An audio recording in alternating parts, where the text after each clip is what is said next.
out of the top 10 oil producers on the planet, 6 of those top 10 countries are now in BRICS. This changes everything.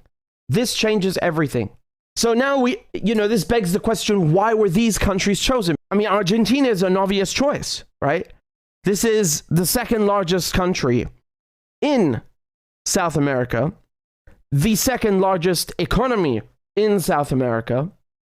And on top of that, Argentina has, besides beef, everyone likes to think it's just about beef. No, they have lithium. Lithium is crucial for batteries. You know that because they couped Morales in Bolivia to get his lithium. Argentina has gas, and Argentina is one of the fastest growing economies in the world. Egypt is the most populous Arab country, okay? Look at the map. Egypt has access to the Mediterranean Sea, and more importantly, not just the Red Sea, but the Suez Canal.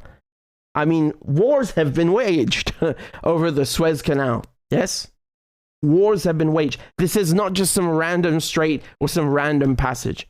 It was very smart of them to take Egypt. Very, very smart. Now, look at Ethiopia. Ethiopia has got 123 million people. Ethiopia is an obvious choice. And look where it's based, of course, in the Horn of Africa. In the Horn of Africa. Okay? Once again, strategic. These countries are huge. Argentina is huge. Right? Egypt is huge. Ethiopia is huge. And then look at what we have next. Right here, Saudi Arabia, the UAE, and Iran. Saudi Arabia is the world's top oil producer, man. I told you. And on top of that, you got Iran. Iran with its gas. Do you know after Russia, Iran has the most, the largest proven reserves of gas in the world. BRICS right now, when those 6 countries exceed in January, will comprise 47% of the world population. You might as well just say half. You might as well just say half. You know, round up, okay? It's a small roundup, just a tiny one, I promise. Do you understand what I'm telling you? Half of the world's population will live in BRICS countries in January. The GDP, I mean, this is madness, right? The GDP, you were talking about 30%, roughly 30% of the global economy, right? So that's GDP of around 30.5 trillion dollars. Again, let's round it up a little and say 33%, 1/3 of the world economy. Oil production, 43% coming out of these BRICS countries.